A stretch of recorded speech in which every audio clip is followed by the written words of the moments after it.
আমি যখন মশলার দোকানে মশলাপাতি নিচ্ছি তখন তো আরও জোরে বৃষ্টি এলো। ভাবছিলাম যে এবারে হাতিবাগান জল না জমে যায়।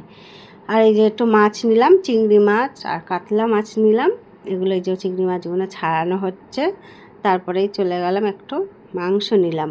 মাংস টাংস নিয়ে রেডি হয়ে বেরোচ্ছি, তখন দেখুন জল কতটা হয়ে গেছে। আমি বুঝেই গেছিলাম যে ভারী বৃষ্টি হচ্ছে মানে জল জমে যাবে। আর জলটা দেখে কিন্তু বেশ ভালোও লাগছে জানেন। এই যে বৃষ্টিটা যখন খুব খুব হয় না, জলটা জমে যায়, আমার খুব ভালোও লাগে।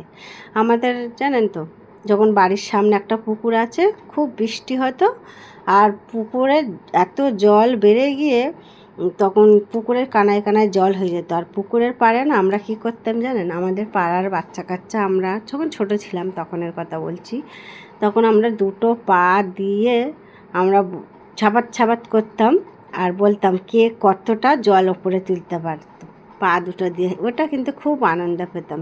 আর পুকুরের জলটা তো মাঝামাঝি থাকতো, বৃষ্টি হওয়ার কারণে জলটা একদম উপরে আসতো, কী ভালো লাগতো। আমরা সারাক্ষণ তো বসে বসে ওই করতাম।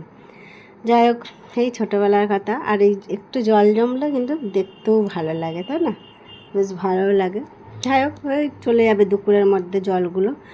এই যে সব নিয়ে এলাম, এখন ধুয়ে গুছিয়ে পরিষ্কার করে সব ফ্রিজেগুলো রাখবো। মাছ মাংস এগুলো রেডি করে রেখে দিচ্ছি। আর কয়েক পিস মাছ এই যে বার করে নিয়েছি, এটা আজকের হবে, ঝোল করব। ওর বাবা একটু পাতলা ঝোলটা খুব ভালোবাসে মাছের, তার জন্য একটু পাতলা ঝোলটা করবো। কদিন তো হোটেলে খাচ্ছে, দূরে কাজ হচ্ছে বলে, তাই এটা আজকে ওর পছন্দেরই রান্নাটা করব। আর একটু লাউ শাক এনেছি, লাউ শাকও বানাবো। চলুন এগুলো এখন রেখে দিই, তারপরে এইগুলো হয়ে গেলে না নিজে ফ্রেশ হয়ে চান টান সেরে নেবো। রান্নাঘরটা একটু ভালোভাবে ফিনাইল দিয়ে ধুয়ে টুয়ে নিলে একদম কিন্তু রেডি। তারপরে তো আবার দুপুরবেলা রান্না বান্না আছে।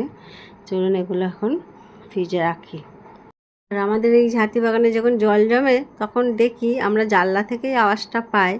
যখন ভীষণ জল জমে যায় বাচ্চা কাচ্চারা তখন দেখি বেশ হই হাল্লা করে। আর গাড়ি গেলে তো তার একটা জলের আওয়াজ আছে, তখনই বোঝা যায় যে ভালো পরিমাণে জলটা হয়েছে আর বৃষ্টিটাও কিন্তু জমে গেছে।